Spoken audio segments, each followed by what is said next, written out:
land of dust and bone. The year had stripped the land bare, peeling it down to dust and bone. Between the ridged hills and shadowed creek beds, nothing moved but the wind, and even that seemed tired of crossing such dead ground. The cottonwoods rattled like old bones in the heat, their leaves curled inward, hoarding what little life they had left. Fences leaned at odd angles, every board warped, every nail rusted to a dull orange. Along those fences, black crows watched everything patient, unblinking their cries, cutting through the stillness like knives. Somewhere far out on the range, a steer limped into the dry mouth of a creek bed and did not come out again.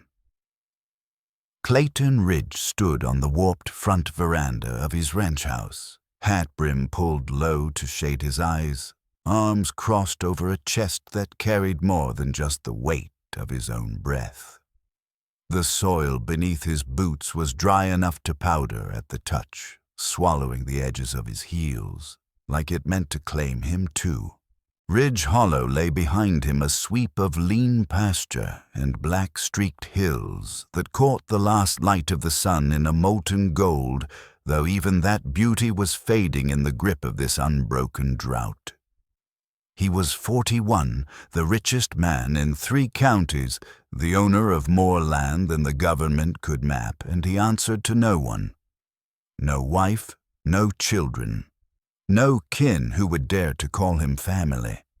Most folks figured that was by design.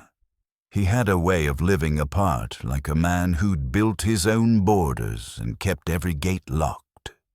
But there were debts the kind you didn't write down, the kind you owed to the dead. Those ghosts walked quieter than men, but stayed longer, and they were the only ones who could command his silence. Behind him the ranch stirred in its morning rhythm. The bunkhouse door creaked open. Men's voices rose in low conversation. Spurs clicked faintly as hired hands crossed the yard toward the cook fires, the air sharp with the smell of coffee grounds burning in blackened pots. They laughed easily, like men who knew they were paid well enough not to ask questions. Clayton liked it that way. It kept the world simple. But that morning, before the sun had climbed high enough to bake the dust, the shape of his day and maybe the shape of his whole life was already changing, coming up the drive, cloaked in silence. The arrival of Mercy. She came from the road like trouble walking on 2 legs. Young, but not soft. Her dress was the kind meant to last, coarse cotton dulled with dust, hem ragged where it had met too many miles. A shawl hung around her shoulders, drawn tight as if she could disappear inside it if she had to. She moved with the wary grace of someone who didn't want to be seen, but had no choice left but to keep walking forward. Somewhere between 17 and 20. Too thin for her bones and carrying in her eyes something older than the hill. Clayton stayed still, boots planted, arms folded. He didn't call out, didn't shift his stance. Years of dealing with men who lied for a living had taught him to let strangers come close before he decided what to make of them. The girl's face was pinched from windburn hair, pinned back, but breaking loose at the temples in uneven wisps. She was not the painted, perfume-heavy kind of girl who worked the saloons in Sutterville. She looked like she'd been carved out of the same earth she walked unfinished, as though God had set her down before the final strokes. She stopped at the bottom step of the veranda, hands clenched white at her sides, jaw set like she'd practiced this moment in her head and was determined not to flinch. The air between them stretched taut. He could hear the soft crackle of the cook fire in the yard behind him, the distant hiss of the wind through brittle grass. When she spoke, her voice cut the morning in 2. "It's your baby, sir." The words landed harder than a rifle shot. Somewhere above the eaves, a barn swallow sliced across the sky, its wings flashing pale in the light. In the barn, a horse kicked against a stall, restless. Clayton's gaze didn't move from her face, but his mind worked fast, trying to see past the words, past the girl, to whatever truth she might be carrying. His mouth stayed shut, his fists curling slow near his belt. The girl's stare didn't waver, and in that moment he knew whatever this was, it wasn't going to pass him by. It had already stepped into his shadow. Revelation of Clara and the child. For a moment, neither of them moved. The girl reached into the folds of her shawl, slow and deliberate, as if she knew sudden motions could send a man's mind racing to bad conclusions. When the cloth opened, he saw it a bundle pressed close to her chest, wrapped in pale flannel, so clean it seemed at odds with the rest of her. The baby was small, his features delicate, and still dark lashes resting against cheeks the color of milk warmed by the sun. He didn't cry. He didn't stir. He slept with the complete peace of someone who hadn't yet learned the world was dangerous. But Clayton's eyes caught something else. The light shifted and grazed the curve of her jaw, revealing a bruise that spread from ear to chin, the kind that hadn't had time to fade. A few days old, maybe less. He knew the kind of hand that could leave a mark like that. "What's your name?" His voice came low, rough from disuse, edged in something colder. "Mercy," she said. "Mercy what?" She didn't blink. "Don't matter." He studied her again, then the child, then her once more. "I don't know you." Her gaze didn't break. "I know you." She looked past him toward the porch, her eyes narrowing on a door he hadn't opened in years. "But you knew my sister, Clara, few years back. She worked up at Bell's in Sutterville." The name hit him like stepping on a rusted nail, a sharp, unwanted memory. He shifted his stance without meaning to the boards of the veranda creaking under his boots. "She died last spring," Mercy went on. "Throat infection. Doctor said she didn't have the money for proper care. I buried her myself." He felt his throat tighten, but he said nothing. "If anything ever happened," Mercy continued, "I was to bring the baby here to you." She looked down at the bundle, her voice dipping soft but steady. "He's yours, sir. You can pretend otherwise, but I saw the letters she kept. The money. Your name was on it." Clayton didn't move. Couldn't. But he saw it. Then the fear in her eyes wasn't the kind born from beatings or the cruelty of strangers. It was deeper, older. The fear of someone standing on the last plank of a collapsing bridge. She wasn't just here to hand him a child. She was here to give him the only piece of her sister she had left, and she didn't know if he'd take it. A plea and a promise. Mercy's body swayed slightly on her feet, the long miles and heat wearing her thin. Her lips cracked when she spoke again. "Please. I got nowhere else." Clayton's mind rolled back without warning, Clara's voice in dim-lit rooms. Her laugh like something bittersweet, and borrowed her way of leaving without saying goodbye. He remembered paying her to disappear when the whispers started, when the church women were poised to draw blood from her reputation. She hadn't fought him on it. She'd taken the money and gone. But she hadn't gone far, and now she was gone for good, buried under some nameless hill. All that was left of her stood before him, a girl with dust on her hem, hunger on her face, and a baby sleeping against her heart. Clayton Ridge was many things cold hard, a man who'd built his fortune like a fortress. But something inside him shifted then. Not loudly, not like the crack of a whip, but quiet, a fissure down the middle of a life lived in control. "Come inside," he said at last. She hesitated, her shoulders tightening. "I won't touch you," he added. She gave a short nod and he stepped back to open the door. The moment she crossed the threshold, the world he'd kept still and ordered began to unravel.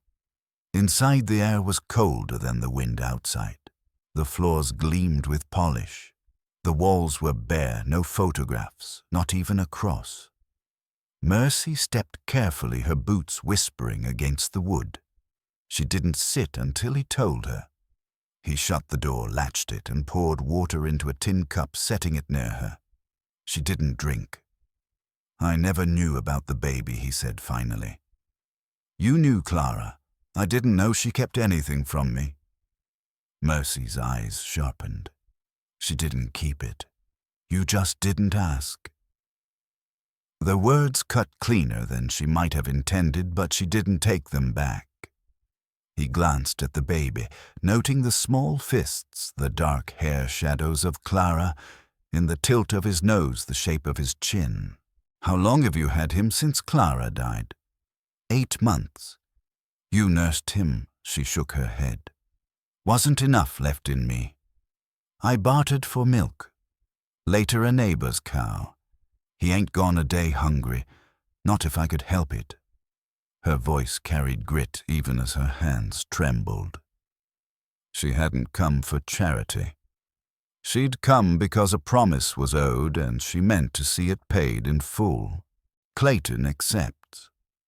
For a long moment, the house was so still that even the ticking of the old pocket watch on the mantel felt like a hammer blow. Clayton stood with his arms crossed, staring at the sleeping child, feeling the kind of weight a man can't lay down. He had built his fortune as a wall, 1 stone of land, 1 stone of cattle, 1 stone of silence, until nothing could reach him. Children had no place in that world. They were noise, unpredictability, and need. They were anchors you couldn't walk away from. But this one, he carried Clara's shadow, not just in the curve of his chin, but in the way his tiny fingers curled against the flannel, as if holding on was the first lesson he'd ever learned. Clayton's jaw shifted. He didn't trust easily, and he sure didn't take on trouble that walked to his front door. Yet there was no denying what stood before him. "You can stay," he said finally. Mercy didn't react at first, like she hadn't dared to believe he'd say it. Then her shoulders eased just a fraction, though she didn't let the relief show in her face. "Just until I figure this," he added. "That's all I need," she answered, voice steady, though the air in her lungs seemed to move differently now. "You'll need a room," Clayton said. "I'll sleep near the kitchen. You'll take the old maid's quarters. It's clean. Got a cradle from when my mother passed through here with my sister's child. Didn't last, but the bed stayed." Mercy blinked at him. "You had a sister?" He didn't answer. "Some doors, even in your own head, you don't open." Instead, he turned the cupboard, took down a tin of oats, and began sorting what might pass for supper. She watched him quietly, her arm still wrapped around the boy. "You don't ask what I did," she said after a while. "I figure if it's worth knowing, you'll say." Her mouth tilted half in disbelief. "I've lied, stolen, run, but I never sold myself. Not once. Even when it got dark." Clayton kept his eyes on the oats. "Then you're ahead of most." They ate in silence. The boy stirred, once letting out a soft sighing sound like wind through wheat. Mercy soothed him with a touch that spoke of practice, not luck. It was the kind of care you learned because there was no one else to do it. That night, Clayton stood outside the door to her quarters and listened. The baby's breathing was steady. Mercy's voice rose in a low hum. No words, just sound. It had the feel of something handed down a lullaby meant for survivors. In the dark, Clayton felt something move in him. Guilt, maybe, or memory, or something older than either. A new silence morning came with the wind shifted east, carrying the dust across the yard in long, pale veils. Out past the cattle pens, vultures wheeled lazy circles in the sky. Trouble quiet as a prayer had begun to gather, though no one spoke of it yet. In the days that followed, the shape of life inside Ridge Hollow shifted in small, almost invisible ways. Mercy didn't sit idle. She cleaned the quarters he'd given her until the boards shone, then she scrubbed the kitchen table until the grain came up like new. She learned where everything was kept without asking, moved through the house like she'd been there longer than a handful of days.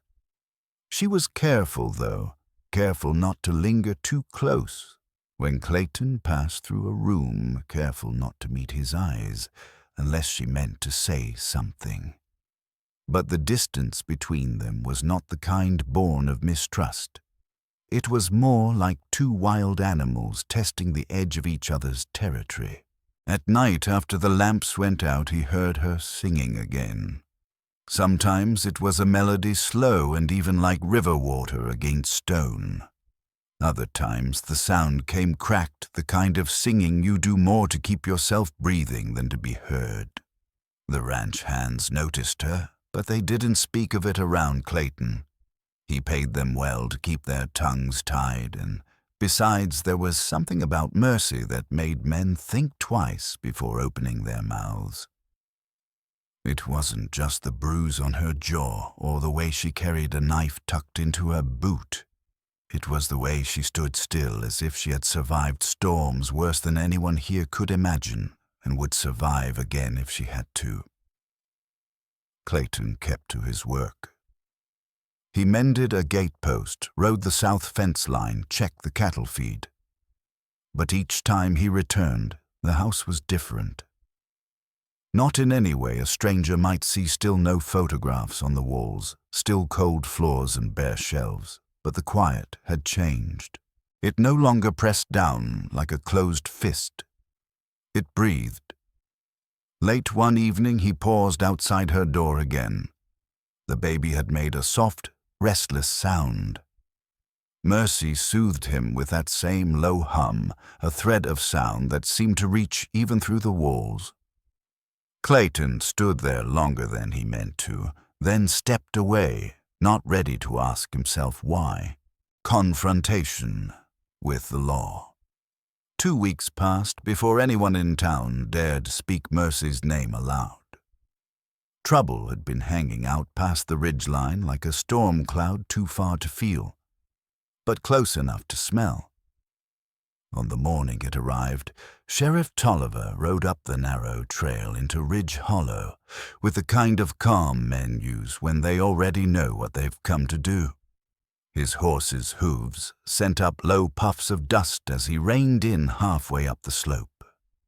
Tolliver was a broad man, gray at the temples, badge dulled with wear. He dismounted, slow brushed the dust from the tin star on his chest, and tipped his hat without smiling. Clayton was already walking down from the porch, meeting him on the slope. No handshake, no small talk. The air between them felt brittle enough to snap. "She here?" Tolliver asked. Clayton's voice was flat. "You know who." Clayton kept his stance easy but didn't look away. "She's not your concern. She's mine. When there's blood on a man's shirt and he's swearing she near gutted him in broad daylight. That's my concern." "That man laid a hand on her," Clayton said. "Claims she attacked without reason, then he's lying." Tolliver's brow creased. "You saw it happen." Clayton's answer was firm, steady. "But I've seen the girl, seen her boy. She hasn't had the kind of life where lies come easy. That one's had to fight for every breath she's taken." The sheriff studied him, stepping closer, voice dropping low. "Word is she's carrying a bastard." That right, Clayton's gaze didn't flicker. "Not a bastard if I'm raising him. That gave Tolliver pause. He spat into the dirt, looked past Clayton toward the lace curtains in the front window, shadows shifting behind them. "You sure this is what you want?" "Don't matter what I want," Clayton said. "She's under my roof now." Tolliver didn't press further, just gave a slow nod and turned back toward his horse. But the tension didn't leave with him. It sank into the boards of the porch, into the soil, into the thin wind curling through the hollow. And before Mercy stepped outside, she already knew. Some instincts were born, others were earned. She had both. Mercy proves her worth. She didn't ask about the lawman. She already understood what a visit from someone like Tolliver meant. Instead, she stayed close to the house the next few days, feeding the baby, scrubbing floors, learning the shape of the rooms. Her hands never stopped moving, like she believed if she paused too long, the past would come clawing back. On the third morning, Mercy asked to help with the calves. Clayton looked at her hard. "That work's not for you. I can mend fences too. You think I'd have a girl like you swinging wire under that sun?" She squared her shoulders. "I ain't asking permission." He stared at her a moment longer, then turned away without a word. A few minutes later, he handed her a pair of gloves. Mercy kept up better than most. She knew how to coax a skittish heifer without spooking it. She didn't flinch when blood from a nicked ear stained her dress. By sundown, she was bruised, blistered, and grinning like she hadn't in weeks. The other ranch hands stared but said nothing. Mercy had a way of shutting men up just by standing still. That night, after the baby was asleep, she sat on the porch barefoot, a tin cup of water sweating in her hands. Clayton stood a few feet away, lighting a cigar he hadn't touched since the war. "You weren't always rich," she said, not as a question. "No? How'd you come by it?" He exhaled slow. "Killed a man once. Took his land, then worked it until it bent." She nodded. "Makes sense. You don't ask why you said enough." Silence stretched between them, comfortable in a way neither expected. Somewhere in the distance, a wolf cried out. "He used to hit Clara." Mercy said suddenly, voice barely above a whisper, "The man before you." She didn't talk about it, but I saw the marks. You are the only one who left her without a bruise. Clayton said nothing. "She kept your letters," Mercy added. "Even the ones that only said her name. I think she loved you." His cigar burned low between his fingers. "I don't deserve that kind of grace." Mercy looked at him then. "None of us do." The murder charge. The news came on the tail of a cold wind that bent the tall grass in one direction and didn't bother to bend it back. Word rode in from town before the sun was high, passed hand to hand, mouth to mouth, until it found Clayton halfway down the south fence line. The man Mercy had cut in Nalin hadn't survived. Infection had finished what her knife started. They were calling it murder now. Clayton reined his horse hard, the leather groaning under the shift of weight. He didn't ride back fast. He rode steady, letting the dust swallow the sound of his arrival. Inside the house, Mercy was at the table with the boy in her lap, feeding him mashed oats with a spoon too big for his mouth. She looked up when the door swung open, and something in her eyes told him she already knew. "They'll call for you," he said.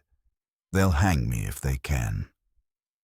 He leaned on the edge of the table, studying her. "You don't deny it," I said before I didn't cut him deep enough. But it was deep enough for a scar. Guess that wasn't enough to satisfy. "You could run." Her mouth curved humorless. "Run where every sheriff west of the river's got ears. I'd be hunted before the dust settled." She looked down at the baby, brushed a crumb from his cheek. "I'll go. Alone." "No, you won't." Her head lifted. "You can't stop me. They'll burn this place down if they think I'm harboring you. Let them try." She stood, tied her hair back with a strip of cloth. There was no fear in her now, only the cold grit of someone who'd already made peace with the worst outcome. She strapped a knife to her thigh beneath her skirt without looking at him. "You think I'll just let you hand yourself over?" he asked. "I don't think. I survive." The boy stirred, a soft whimper breaking the heavy air. Mercy went to him, touched his cheek, whispered something in a language Clayton didn't know. When she turned back, her eyes were wet, but her voice was iron. "I won't let them take him. He's your blood, but he's Clara's first, and she ain't here to fight." Something hot and old rose in Clayton's chest. "You don't get to decide this on your own. Then shoot me now." He didn't, couldn't. Instead, he bent down, pulled a rifle from under the floorboards. The barrel scratched the initials carved by a brother long buried. He laid it on the table between them. "You're not going alone. Into Nalin." At dawn, they rode Mercy on the sorrel mare she'd brushed until its coat shone like brass. Clayton beside her, his face, shadowed rifle, strapped across his back. They left the boy with Ruthie the cook, who hadn't spoken more than 20 words in 5 years, not since her son had been shot during a border raid. But she held Ilas like he was her own, one hand on the pistol at her hip. The road to Nalin was a strip of dirt lined with low scrub and scattered bones bleached by the sun.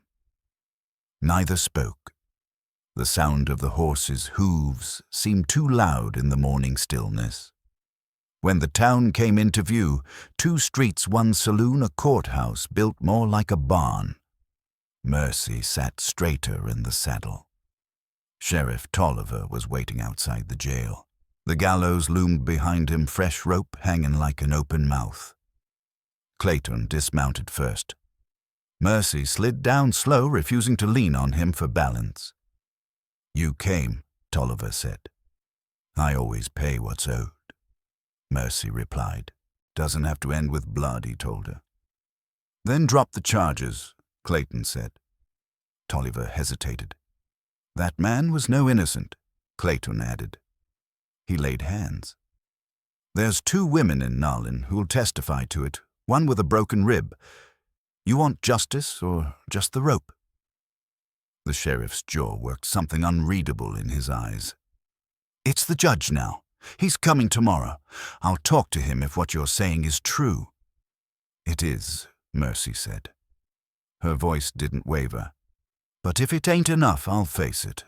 I ain't afraid of swinging." Clayton's grip on his rifle tightened, but he said nothing. "Stay the night," Tolliver said. "Don't go far." They lodged above the old mercantile in a room with warped floors and curtains sun-stained to the color of weak tea. Mercy sat by the window all night watching the square below. Clayton slept in the chair by the door, rifle across his lap, the wood cool against his palm. "All right, here's the expansion of points 11 and 12 into full 450, 600-word cinematic paragraphs, carrying the story through Mercy's vindication return and the shift in life at Ridge Hollow as winter approaches. Vindication and return. The gray hour before morning broke with the sound of glass shattering in the street below. A man's voice rose raw with drink. Then another answered, and the whole town seemed to turn in its sleep. Mercy didn't flinch from the window.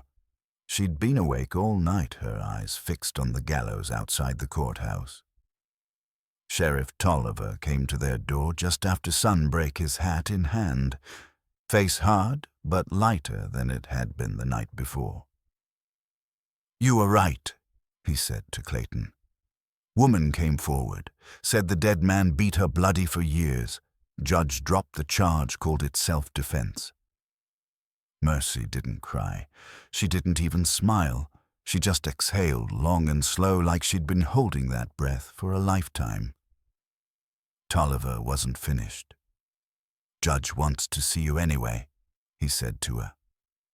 Why wants to know why you didn't come sooner? Why you ran? Mercy's eyes darkened the weight of too many years in them. Because nobody listens to girls like me. Not until someone's dead. Tolliver had no answer. He tipped his hat and stepped back into the hall. By noon they were riding out of Nalin. The sun was high, the light merciless. Mercy didn't speak until the Ridge Hollow gates came into view. You going to keep us? She asked. Clayton didn't look at her. I already have. When they reached the house, Alas was waiting, small arms, outstretched face, breaking into a wordless smile. Mercy took him, held him so close it was as if she meant to fuse him to her ribs. For the first time since she had arrived, she wept. Not loud, just enough for the wind to catch it and carry it through the hollow over the brittle fields where nothing had bloomed in years. Winter's quiet and the shaping of a home. Winter came without snow, just frost that curled the last of the corn husks into brittle ghosts and cracked the water troughs until the cattle drank in short, cautious gulps. The birds vanished. The ground hardened under boot, and every step rang sharp in the cold. Ridge Hollow quieted in a way that was different from the old stillness Clayton had known. This was not emptiness. It was watchfulness. Mercy changed with the season. She no longer asked permission. She rode the south fence line alone, rifle slung across her back. The boy bundled against her chest. She fixed her own saddle cinch when it slipped, doctored a colicky yearling when the ranch vet couldn't be found. The hands stopped staring at her. They started listening when she spoke. Clayton watched all of it from a distance. He'd grown used to silence in the house, the kind that once filled his ears like the weight of deep water. Now the quiet breathed, stretched. The old maid's quarters no longer looked abandoned. Mercy had draped her mother's shawl over the crib, set a cracked ceramic dish on the windowsill to hold wild flowers when she could find them. There was a rhythm to her sweeping the porch at dusk, to the way she sang to the boy when no one was listening. They weren't love songs. They were lullabies for survivors, soft but built to last. One night after branding season, Clayton found her barefoot in the kitchen, arms red to the elbow from scrubbing iron pots. "You want him baptized?" she asked without looking up. "You religious? No." But Clara was. He considered that. "If it means something to you, we'll ride into Sutterville someday. He needs a name that means more than what the world will give him. He's got one. He needs it spoken." So on Sunday, they dressed in the best they had. Mercy in a patched gray cotton dress, Clayton in a black coat that still smelled faintly of saddle oil. Ailas wore a shirt too big for him and a blue ribbon Mercy had sewn by hand. At the small clapboard church, the preacher spoke the words, "Mercy," holding the boy steady while Clayton stood with his hat in his hands. For a moment, the air felt lighter, as if something had been set down, confronting judgment. After the service, as the congregation spilled out into the bright, brittle sunlight, a woman with silver pins in her hair approached. She was the wife of a cattle broker, polished, educated, dangerous in the way people can be when their words are sharpened for polite company. Her smile was thin as paper. I remember Clara. She said, her tone almost warm. She worked in town for a while. Mercy straightened. She was my sister. The woman's gaze dipped to Eyeless, then back to Mercy. That boy looks just like her. So glad he's being raised right. No one wants to see another child lost to bad beginnings. It wasn't what she said, it was the weight she slid beneath it. Mercy felt the words like grit in her teeth, but she didn't flinch. "There's no such thing as a bad beginning," she said evenly. "Only cruel endings." The woman blinked her smile, faltering, then inclined her head and walked away, skirts swaying like she was keeping time with her own self-importance. Mercy stood still until the churchyard was nearly empty, the boy heavy in her arms.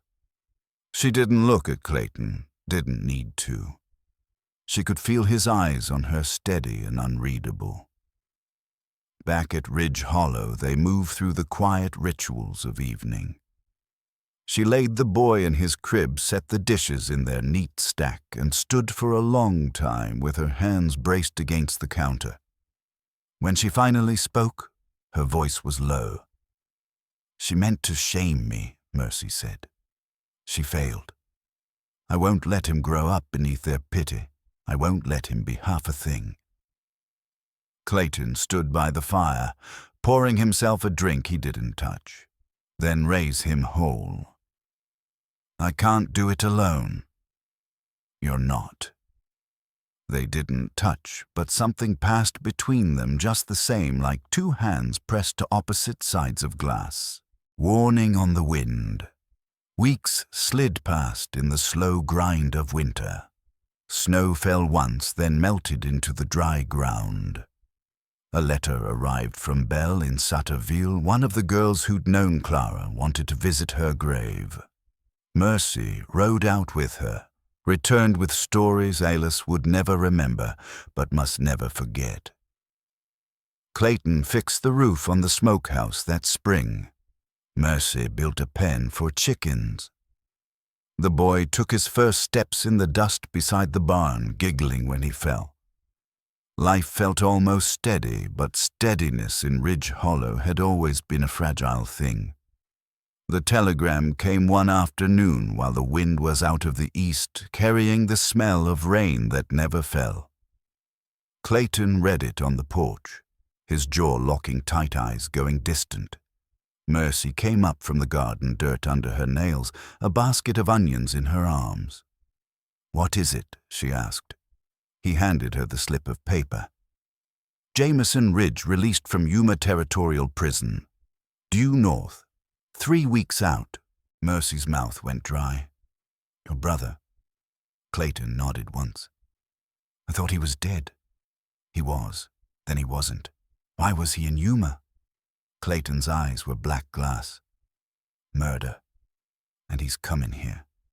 Always said he'd finish what he started." Mercy looked toward the hills, scanning the ridges as if she might already see him riding down. "We need to prepare." Clayton didn't argue. That night they boarded the windows, buried coins in the root cellar, loaded every weapon in the house. Mercy taught the boy to crawl quiet, to hide under the floorboards if the bell rang twice. Jameson Ridge had ridden into towns with fire in his hands, leaving behind a silence and ash. And now, after years behind iron bars, he was coming home. Jameson's arrival. Jameson came with the dust 3 weeks to the day after the telegram. A lone figure against the hard afternoon light, riding a black horse that moved like it had been bred for war. He didn't stop in Sutterville, didn't send word ahead, just rode straight into Ridge Hollow as if the land still owed him something. Clayton was on the porch when the sound of hooves broke the quiet. He stood with his rifle in hand, but not raised the barrel, catching the sun. Mercy stepped out behind him, her shadow long across the boards.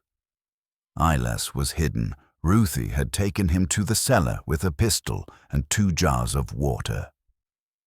Jameson reined in at the foot of the porch and didn't dismount right away.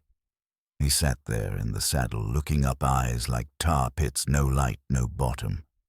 When he spoke, his voice was coarse with years of dust and confinement. "You're still standing. You are supposed to rot," Clayton said. Jameson grinned, showing teeth the color of neglect. "Turns out hell spits some of us back." Mercy came down the steps, slow, her gaze fixed on him. "You here for blood or talk?" Jameson tilted his head. "And who might you be? I'm the mother of the child who will bury your name." That laugh was ugly rusted iron on bone. "She's got teeth," he said to Clayton. "You always did like the ones with fire. What do you want, Jameson, a reckoning? For the lies, the land, for killing father, for letting me take the fall. You stabbed him yourself," Clayton shot back.